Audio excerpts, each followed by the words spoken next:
सभी साथियों को जय हिंद। मैं आपका साथी डॉक्टर अशोक शर्मा एक बार फिर से आप सब लोगों के साथ। वसुधा का नेता कौन हुआ, उखंड विजेता कौन हुआ, अतुलित यश क्रेता कौन हुआ, जिसने न कभी आराम किया, विघ्नों में रहकर काम किया। जिन लोगों ने इतिहास रचा है, जिन लोगों ने असाधारण उपलब्धियां हासिल की हैं, जिन लोगों ने बहुत कुछ करने का प्रयास किया है, उसमें सफल रहे हैं, वे लोग के वो ही हैं जिन्होंने विपरीत परिस्थितियों में रहकर काम किया है और कभी आराम नहीं किया है, कभी हार नहीं मानी है। आज मैं आप लोगों को एक ऐसे ही शख्सियत से मिलाऊंगा जिनका जीवन ही संघर्ष है और उस संघर्ष को किस तरीके से उन्होंने हरा के उस पर विजय हासिल की है। मैं आज आप सब लोगों को मिलवाऊंगा हमारी विनर राजबाला जी से। राजबाला जी का अभी जो रीड मेंस इंग्लिश का रिजल्ट आया है उसमें फाइनल सिलेक्शन हुआ है। वो अध्यापिका बन गई है अंग्रेजी विषय की और उनकी उम्र जो अब है वो 48 ईयर्स है। 48 साल उनकी उम्र है और 48 साल की उम्र में इस प्रकार के एग्जाम को पास करना बहुत बड़ी उपलब्धि है। इस प्रकार के एग्जाम को देना ही बड़ी उपलब्धि है। इस उम्र तक के बिल्कुल विपरीत परिस्थितियों में अपने आप को बचाए रखना, अपने आप को बिल्कुल संतुलित रखना और अपने सपनों को बचाए रखना, अपने सपनों को न केवल जिंदा रखना बल्कि उनको पूरे करने का प्रयास करते रहना और फिर उस प्रयास में सफल हो जाना, इस प्रकार की कहानी है राजबाला जी की। चलो आप लोगों को मैं मिलवाता हूँ राजबाला जी से। यस, राजबाला जी। नमस्ते सर। नमस्ते थैंक्स फॉर नमस्ते। Calling me. हाँ राजबाला जी, सबसे पहले आप पे हमारे वीनर्स को अपने बारे में थोड़ा बताइए। सर मैंने 93 में 10th किया था, हम्म 95 में 12th। आई हम्म। एम मतलब फर्स्ट ईयर कॉमर्स किया हुआ था सौराष्ट्र यूनिवर्सिटी से। अच्छा, तो 96 में आप शादी। राजस्थान से नहीं है बेसिकली? नहीं, बेसिकली राजस्थान से ही हूँ बट बर्थ मेरा पोरबंदर हुआ था सर। अच्छा पढ़ाई अच्छा, वहां की हाँ। थी मैंने। हम्म। CBSE 10th and 12th, first year अच्छा। कॉमर्स तक वहां था मेरा। फिर शादी हो हाँ। गई यहाँ नागौर में। तो हम्म अलाउ नहीं किया कि भाई यहाँ पढ़ लो आप ससुराल में, हम्म। क्योंकि इकलौती बहू थी सर मैं। तो अच्छा बोला अच्छा, यही। आपकी शादी कब हुई राजपाला जी? 96, 96, 96 में आपकी शादी 1996। हुई। हाँ। फिर हम्म मैंने 2001 में मतलब बीए कंप्लीट किया यहाँ ससुराल में। हम्म हम्म बच्ची हो गई थी सर, शादी होते ही 90 महीने। छोटी बच्ची हम्म को संभालना, फिर काम, हम्म घर का काम, सब पढ़ाई। और वो फिर मेरा हम्म मीडियम भी चेंज हो गया सर यहाँ। हम्म हिंदी हम्म मीडियम, इंग्लिश मीडियम में था वहाँ मेरा, यहाँ हिंदी मीडियम हो गया था। हम्म तो परसेंटेज सही नहीं बने, फिर पढ़ाई भी हम्म नहीं हो, प्रॉपरली नहीं हो पा रही थी, टाइम नहीं मिल रहा हम्म था। फिर हम्म। मेरा मन नहीं किया, मैंने छोड़ दिया बीए करके। फिर मैंने गैप ले लिया कि अब बाद में सोचेंगे पढ़ने का। अच्छा, तो बीए फिर मैं कब कंप्लीट हुई आपकी? 2001 2001 सोशल, में? हाँ वो हम्म सोशियोलॉजी सब हिंदी में था। तो मेरे को इतना नहीं हम्म आया, मतलब समझ में भी कम आ रहा था वर्ड्स हिंदी के, क्योंकि थ्रू हम्म। आउट इंग्लिश मीडियम था। हिंदी सिर्फ हमारे 10th तक होती थी वहाँ एक बुक, अच्छा। और बाकी इंग्लिश मीडियम था। तो हिंदी हम्म लिटरेचर लिया मैंने, इंग्लिश लिटरेचर लिया, और सोशियोलॉजी मतलब मैंने सोचा इंग्लिश में होगी बुक। मेरे हस्बैंड हिंदी मीडियम हम्म। में वो करवा के आ गए अच्छा थे अच्छा। वहाँ। फिर बाद में पता चला जब बुक आई, तो फिर हम्म, पढ़ना ही था। फिर अच्छा वो सप्लीमेंट्री आई मेरे 2 बार। फर्स्ट ईयर अच्छा। तो क्लियर हो गया था, सेकेंड हम्म ईयर थर्ड ईयर दोनों में सप्लीमेंट्री आई सोशियोलॉजी। तो आपको तो सबसे पहली दिक्कत तो ये आई कि आप गुजरात से थी और यहाँ हाँ राजस्थान में आप आ गई, तो थोड़ा कल्चर हाँ का भी फर्क आया और हाँ, मीडियम की भी काफी दिक्कत काफी। आई, तो हाँ एक सर, बार आपकी पढ़ाई लगभग रुक गई। रुक गई थी सर। हाँ हाँ, फिर उसके इन्होंने बाद? परमिशन दे दिया, तो अलाउ कर दिया, तो मैंने कंटिन्यू किया। फिर हम्म जब परसेंटेज नहीं बने तो मैं ऐसे हो गया कि भाई नहीं होगा पॉसिबल, क्या मतलब है हम्म जब इतने परसेंटेज बन रहे हैं, सप्लीमेंट्री आ रही है। तो फिर मैंने हम्म छोड़ दिया सर। हम्म। फिर 2011-12 में मैंने एमए सोचा। मैंने 2005 में प्राइवेट स्कूल ज्वाइन कर लिया था। अच्छा, 2001 में आपने पढ़ाई लगभग छोड़ दी, 2005 हाँ, में आपने प्राइवेट स्कूल में पढ़ाना प्राइवेट। शुरू कर दिया। हाँ सर। छोटी बच्ची नहीं जा रही थी मेरी स्कूल, तो उसके कारण मुझे जाना पड़ा। फिर वो ज्यादा रोती थी, तो उसको अच्छा। 3 बच्चे हैं मेरे, हम्म। तो उसको लेके जाती थी मैं। तो फिर सर मैडम को अच्छा इंग्लिश मीडियम थी ना मैं, तो मेरी पढ़ाई सब पसंद आया उनको, हम्म। तो मैंने ज्वाइन कर लिया। फिर वहां सोचा पेमेंट कम था, तो हम्म। इंक्रीमेंट के लिए मैं सोचा चलो एमए कर लेते हैं अपन। एमए कर लेते फिर हैं। मैंने, हाँ, तो 2011 और 12 में मेरा एमए हुआ इंग्लिश लिटरेचर से, हम्म। वर्धमान कोटा से, ओपन वर्धमान कोटा से वर्धमान कोटा। आपने इंग्लिश हाँ सब्जेक्ट में एमए किया अपना ना? हाँ सर, हाँ। जबकि बुक्स अवेलेबल, मतलब बुक्स थी सिर्फ, नोट्स अवेलेबल नहीं थे। हम्म। असाइनमेंट खुद ही अपने आप ही, मतलब पासबुक से कहीं से भी करके बनाना हम्म। इंटरनल के लिए, बाकी हम्म। ये चीजें। हम्म।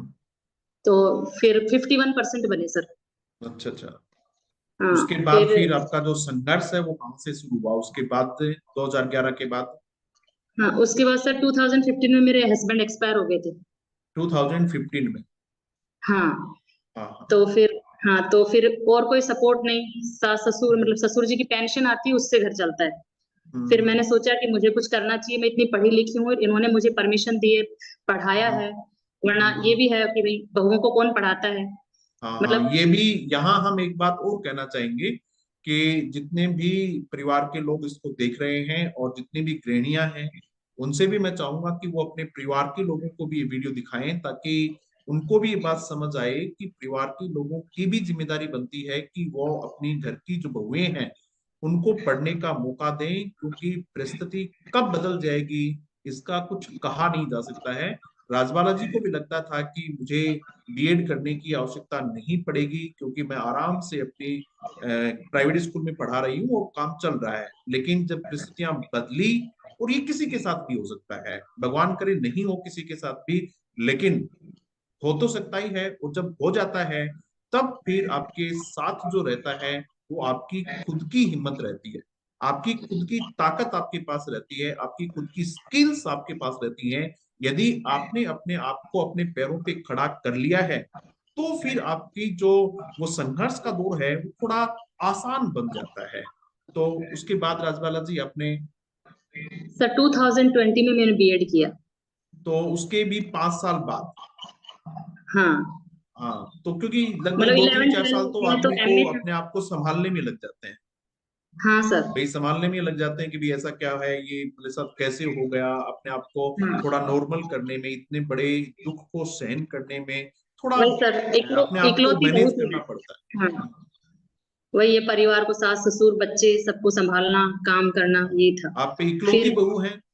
हाँ सर, फिर आप सबने इकलौती है बोला ना? कि हाँ, हाँ इकलौती हूँ सर, तो कोई फिर नहीं सास सपोर्ट, और ससुर की देवर जेठ जिम्मेदारी भी कोई नहीं पूरी है। आप पे हाँ है? सास ससुर है, वही चला रहे थे सर सब कुछ। हाँ तो फिर हाँ। मुझे बर्डन भी नहीं बनना था, भाई वो भी कब तक करेंगे।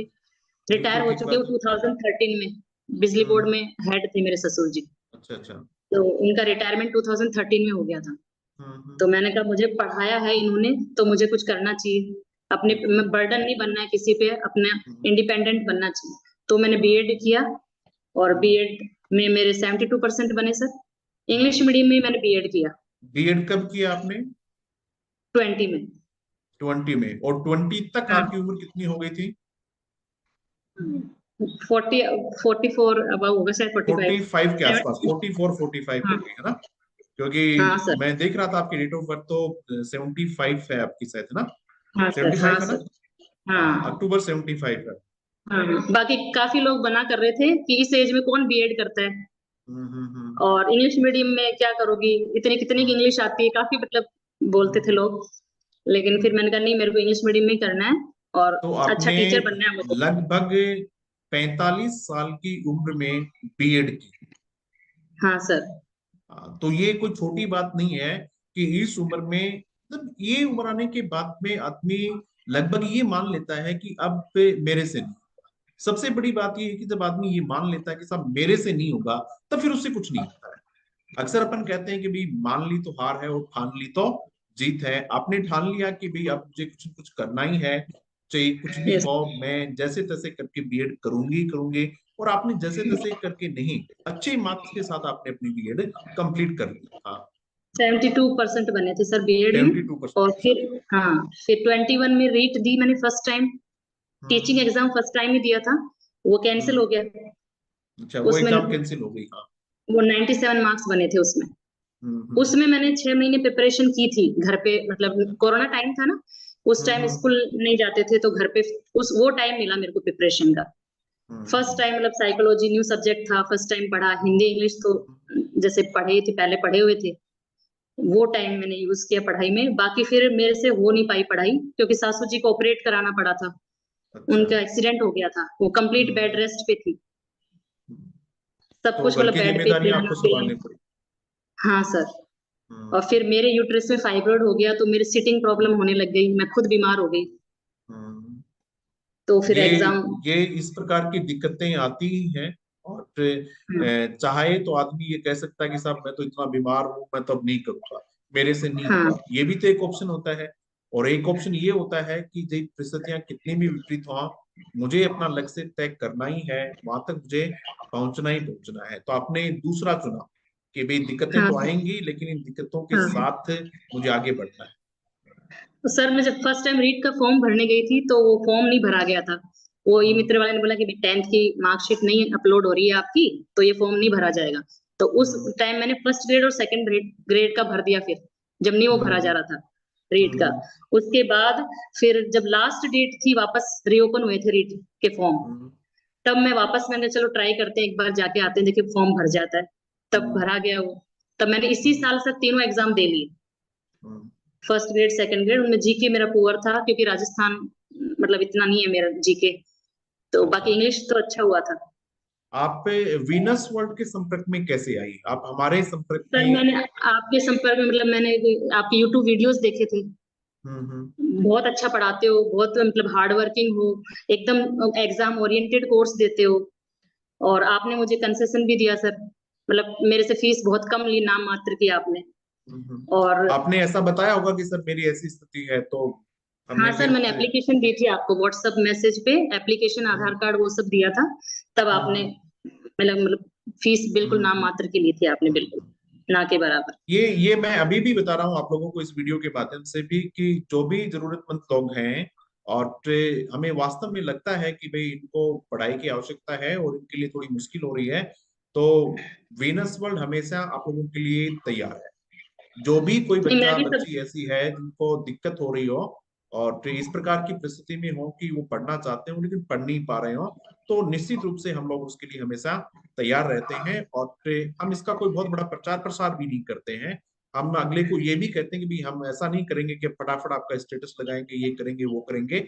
स्टेटस लगाने की और बहुत सारी बातें हैं, हम आपकी उपलब्धियों का स्टेटस लगाते हैं, जो आपने जीता है उसका स्टेटस लगाते हैं, किसी की मजबूरी का हम स्टेटस नहीं लगाते हैं। आप पे राजबाला जी, हमने इसका कहीं जिक्र भी नहीं किया कि भाई आपके नहीं साथ सही हमने, है। आज आप बता रही हैं इसलिए मैंने आपको बताया, बाकी हम इस चीज का हाँ, कभी जिक्र भी नहीं करते हैं। नहीं राजबाला जी, एग्जाम आप और। बता रही थी आपकी बच्चों के बारे में थोड़ा बताएं, आपके कितने बच्चे हैं, क्या है? सर मेरे 3 बच्चे हैं। हम्म। मतलब एक ने तो बीबीए किया हुआ है, बड़ी वाली लड़की अच्छा, ने शादी हो गई उसकी। बेटी ने? अच्छा। हाँ, और छोटी वाली ने भी बीए किया हुआ है। अच्छा। उसकी अभी शादी है 15 दिसंबर को। अच्छा, और बड़ी और वाली की शादी हो गई है? हाँ, उसकी शादी हो गई है। उस अच्छा। शादी के दौरान तो सर मैंने बीएड की थी। अच्छा, उसकी बेटी की शादी जब का चल शादी रहा हो गई था थी और मेरे बीएड के एग्जाम चल ऐसे था। अब देखो ये, अब भाई सबके सब लोग जो भी इस वीडियो को देख रहे हैं वो थोड़ा सा इस चीज को गहराई से समझें कि सुनने में आसान हो सकता है, ये वास्तव में आपको सुन रही है तो आपको लग रहा होगा कि यार वास्तव में कितनी अच्छी बात है, क्या है, लेकिन जिस आदमी के साथ ये बीतती है, घर में शादी का माहौल हो और बेटी की शादी हो, उसी दौरान आपकी एग्जाम हो, लोग कह रहे हो कि भी कहाँ जा रही है, आपको बताना पड़े कि साहब मेरी एग्जाम है, मैं एक एग्जाम दे के आ जाती हूँ, तो लोग क्या कहते होंगे कि नहीं नहीं यार, इस उम्र में क्या तो आप पे परीक्षा दोगी, क्या लगोगी, क्या करोगी, बस चल रहा है चलने दो, इतने दिन भी तो जिंदगी बीत गई, थोड़ी सी जिंदगी बची है और निकल जाएगी। ये सब फालतू की बातें हैं। आपको अपना लक्ष्य निर्धारित कर लेना है, ये तय कर लेना है कि मुझे कुछ पाना है जीवन में, जीवन को काटना नहीं है, जीवन को जीना है। और जीने के लिए आपको संघर्ष करना पड़ता है, और उस संघर्ष के बाद जीत हासिल करनी पड़ती है। ये सब करना पड़ता है आपको। मैं अक्सर कहा करता हूं कि मतलब the depth of your desire decides your destiny.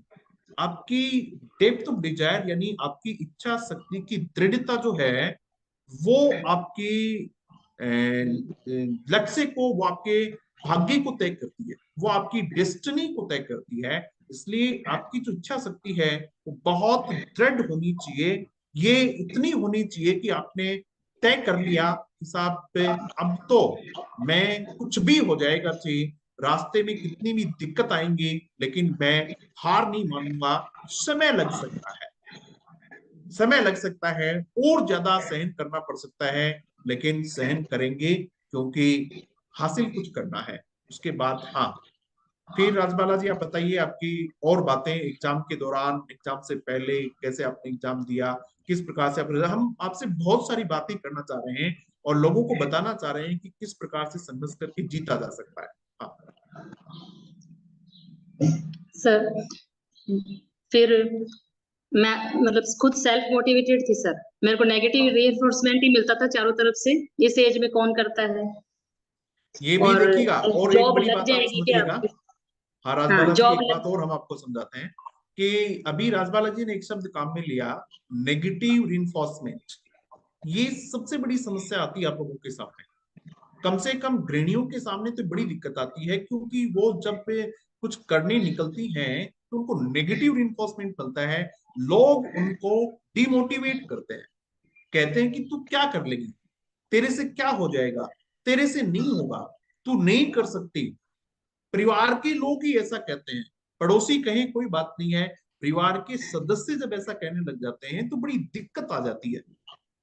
और ये बहुत बड़ी दिक्कत होती है, इसको सहन करना, इसको झेल पाना बड़ी दिक्कत होती है। तो मैं जरूर परिवार के सब लोगों से कहूंगा, जो भी इस वीडियो को देख रहे हैं और जो भी गृहिणियां देख रही हैं, अपने परिवार के सदस्यों को जरूर दिखाएं कि आपको नेगेटिव रिइंफोर्समेंट नहीं देना है, आपको नकारात्मक नहीं कहना है। मेहनत तो मैं कर रही हूँ भाई, आपको क्या दिक्कत हो रही है, प्रयास तो मैं कर रही हूँ, संघर्ष मैं कर रही हूँ, दिक्कत मुझे हो रही है, आपको तो सिर्फ यही तो कहना है कि बेटा तू मेहनत कर, तेरा हो जाएगा। उसके बाद भी आप ये कहते हो नहीं नहीं तेरा नहीं होगा, और जब कोई ये कहता तेरा नहीं होगा तो आदमी टूटता है। और महिलाओं से, गृहिणियों से मैं ये कहता हूं कि आपको उनकी बातों को सुनना ही नहीं है। जो नेगेटिव रिइंफोर्समेंट देते हैं, नकारात्मक बातें करते हैं, उनकी बात आपको नहीं सुननी है। हाँ जी। सर मैं तो आपको ही थैंक्स कहना चाहूंगी, आपके ऐप के थ्रू एग्जाम ओरिएंटेड कोर्स जो आपका मिला मुझे, उसके थ्रू ही मैं कर पाई। वैसे टाइम नहीं मिला, you know revision makes division, revision का टाइम नहीं मिल पाया मुझे, वरना मैं और बेस्ट अच्छे मार्क्स ला सकती थी। एक कितने बार ही मार्क्स आए रीडिंग कर राजबाला पाई, जी आपके? मेरे 142 आए सर। 142 आए, बहुत अच्छे मार्क्स हैं। हाँ 142 अच्छे मार्क्स हैं, क्योंकि बहुत सारी कैटेगरीज ऐसी हैं जिनकी मेरिट ही 142 के आसपास रही है, तो वो लोग भी तो सिलेक्ट हुए हैं। इसलिए कोई आदमी ये कहे कि नहीं साहब पे विडो थी इसलिए इनका सिलेक्शन हो गया, तो ये तो जमने वाली बात नहीं है, क्योंकि इतने मार्क्स आए हैं तो बहुत मेहनत के बाद आए। हाँ। yes। और और तो मैं बस ये कहूंगी बच्चों को कि set your goal and acquire knowledge and work hard and power your dreams. बहुत और शानदार, बहुत जो भी शानदार। बच्चा इंग्लिश इंग्लिश से जो करना चाहे वो आपका ऐप ले, 100% सिलेक्शन है सर, मेहनत करने वाला चाहिए। अगर मेरे को कोई 6 महीने छोड़ देना कि आपको कोई काम नहीं करना, मैं आज भी फर्स्ट ग्रेड लेक्चरर बन सकती हूँ आपका कोर्स लेके। नहीं नहीं मेरी राजबाला इच्छा जी, है। अभी भी आप बनेंगी, अभी भी बनेंगी। हाँ और मेरी इच्छा फिर है सर आप, अभी भी। हाँ, पर वो है कि भाई टाइम मिल जाए। जीके है ना सर, इंग्लिश का तो मैं कर लूंगी, मैं अभी भी बोल सकती हूँ। मैंने सिर्फ 2 महीने आपकी क्लास देखी थी, कोर्स नहीं लिया था फर्स्ट ग्रेड का, 2 क्लास देखी थी सिर्फ, उसमें मेरे 77 क्वेश्चंस करेक्ट थे इंग्लिश में। पर जीके में बहुत अच्छा। 25 सही और 25 माइनस में चले गए। कोई नहीं, इस बार आप थोड़ा जीके को भी ध्यान दें, और फिर इंग्लिश की तो आपको कोई दिक्कत आनी ही नहीं है, हम आपके साथ हैं। और हाँ फिर एक बात और अंतिम, आप पे उन गृहिणियों के लिए कहेंगी जो विपरीत परिस्थितियों में है, जिनको लगता है कि मैं हार गई हूं, मेरे से नहीं होगा, आपका उनके लिए क्या मैसेज? सर हिम्मत नहीं आ रही। Never think you are everything, never think you are nothing, always think you are something and can do anything. You are 3 principles something and apply. Can do anything. हाँ शाबाश, आप पे हैं कुछ और बहुत कुछ कर सकते हैं। यस बहुत सर। बहुत धन्यवाद राजबाला जी आपका। और जितने भी हमारे साथी राजबाला जी को देख रहे हैं, उनको भी इनसे बहुत कुछ सीखने की जरूरत है। आप पे राहत इंदौरी का एक शेर मुझे याद आता है कि लहरों से तुम जा टकराओ, तूफानों पर वार करो, मल्लाहों का छोड़ो चक्कर, तैर के दरिया पार करो। आपको खुद लड़ना होगा, आपको खुद जीना होगा, आपको खुद अपने लक्ष्य तक पहुंचना होगा, और ये आप तय कर लेंगे, उस दिन आप पहुंच भी जाएंगे। एक बार पुनः राजबाला जी का बहुत बहुत आभार, और आप सभी विनर्स का बहुत बहुत धन्यवाद। Thank you very much. Thanks.